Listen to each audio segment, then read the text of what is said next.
Assalamualaikum warahmatullahi wabarakatuh. A'udzu billahi minasy syaithanir rajim. Bismillahirrahmanirrahim. Pada sekitar tahun 1998, saya kebetulan diajak oleh rombongan pramuka dari Provinsi Jawa Barat.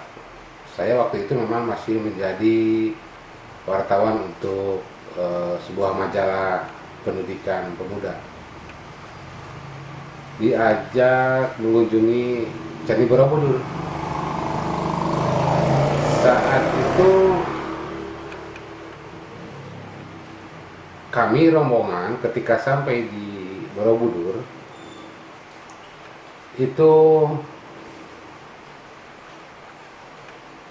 diberikan penerangan oleh juru penerang di sana tentang relief-relief yang ada di Borobudur. Mereka menceritakan tahap demi tahap, dari tahap awal sampai tahap akhir, sampai tingkatan-tingkatan di Borobudur itu sampai ke yang stupa paling besar.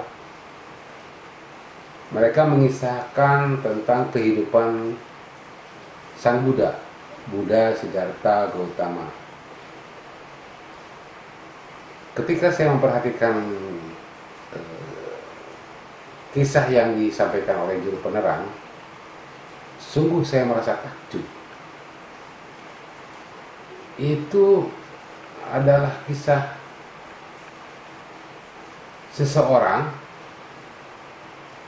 yang memberikan pelajaran kepada kita semua, orang Islam, bagaimana caranya untuk melaksanakan sholat secara khusyuk. Tentunya bukan tata cara sholat, tetapi kondisi jiwa spiritual kita agar mencapai tingkat kehusuan yang maksimal. Saya waktu itu tidak berani berbicara kepada siapapun, karena saya takut kalau saya mengatakan bahwa apa yang saya dengar dari juru penerang itu adalah pelajaran bagaimana supaya seseorang bisa melaksanakan sholat secara khusyuk, saya khawatir ada fitnah. Tapi pelajaran itu pelajaran yang saya ambil dari kisah itu saya praktekkan, dan meskipun sulit setahap demi setahap, tetapi itu benar. Itu pelajaran itu mengandung tingkat kebenaran yang tinggi dan memang perlu. Saya dulu tidak berani berbicara seperti ini. Saya khawatir terjadi fitnah. Masa orang Islam belajar kepada ajaran Buddha? Tapi bagi saya, kebenaran itu bisa datang dari siapa saja, sebagaimana yang disampaikan oleh Rasulullah sendiri. Jangan lihat siapa yang bicara, tapi dengar apa kata-katanya. Jadi saat itu saya secara sendirian melaksanakan praktek-praktek spiritual dalam keadaan sholat, mengikuti apa yang dikisahkan dalam Candi Borobudur itu. Dan di kisah itu bukan cuma bagaimana kondisi seseorang supaya khusyuk maksimal, tapi juga tingkat kekhusyuan seseorang dalam sholat itu berpengaruh kepada kehidupan pribadinya. Itu yang saya kagumi dari Candi Borobudur. Saya bertahun-tahun tidak berbicara kepada orang lain. Bagaimana saya mempelajari tingkat kekhusyuan agar saya supaya bisa sholat khusyuk dari kisah berwudu.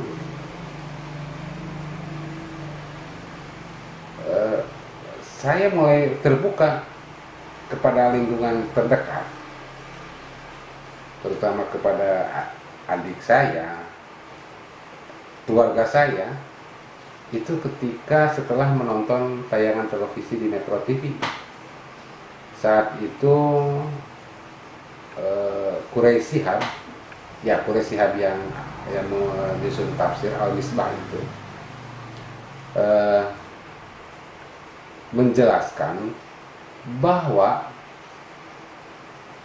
Buddha itu adalah nabi. Buddha Siddhartha Gautama itu termasuk salah satu nabi. Quraisy Shihab pun menyandarkan pendapatnya itu kepada ahli tafsir lain. Saya lupa namanya.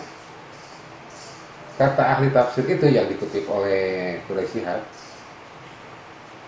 dalil bahwa Buddha Siddhartha Gautama itu adalah nabi adalah surat Atin.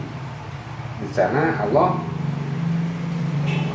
bersumpah dengan menggunakan pohon tin, watini wazaitun.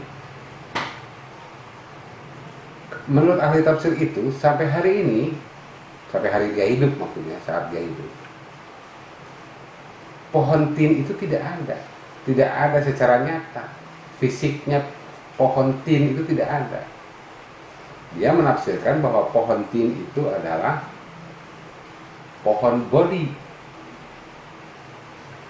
tempat Siddhartha Gautama melakukan meditasi. Nah itu. Jadi menurut Quraisy Shihab, siapapun yang percaya bahwa Buddha itu adalah nabi, dia punya dalil. Mereka punya dalil. Akan tetapi, jika tidak mempercayai Buddha itu adalah nabi, tidak berdosa, karena Buddha tidak disebutkan dalam Al-Quran secara khusus seperti ke-25 nabi yang kita kenal. Penjelasan Quraisy Shihab itu membuat saya lebih tenang. Oh, berarti Buddha nabi. Saya tidak salah kalau belajar kepada kisah hidup dia untuk melaksanakan sholat secara khusyuk. Saya tenang gitu. Nah, saya agak berani itu setelah berani memberitakan itu kepada orang-orang terdekat itu setelah saya mendapatkan kisah itu dari Quraisy Shihab.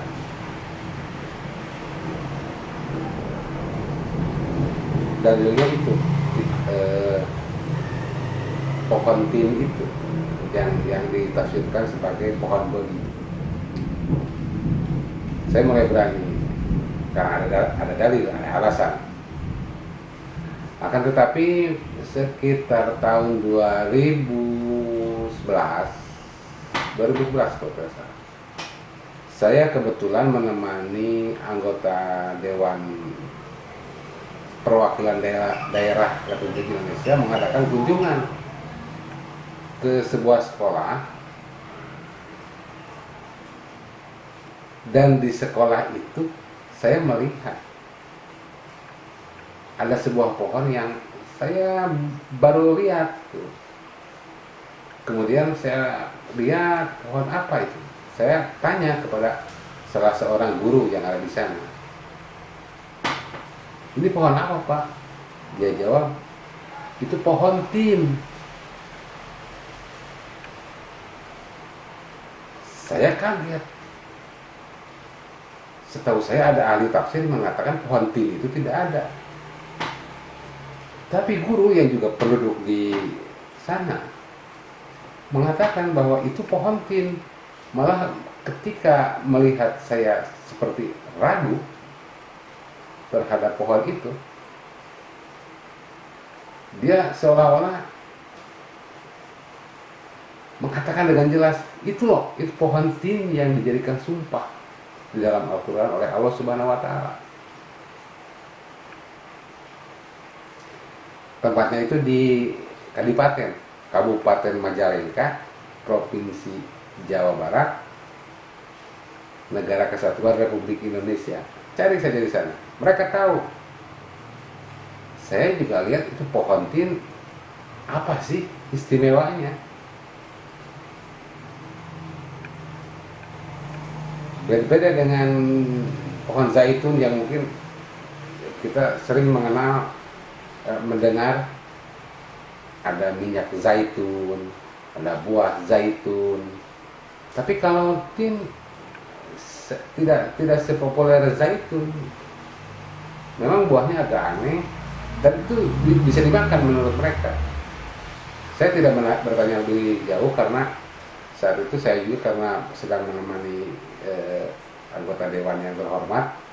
Jadi saya keburu ada urusan dengan mereka. Saya tidak lebih jauh. Tapi dari peristiwa itu saya mulai berpikir.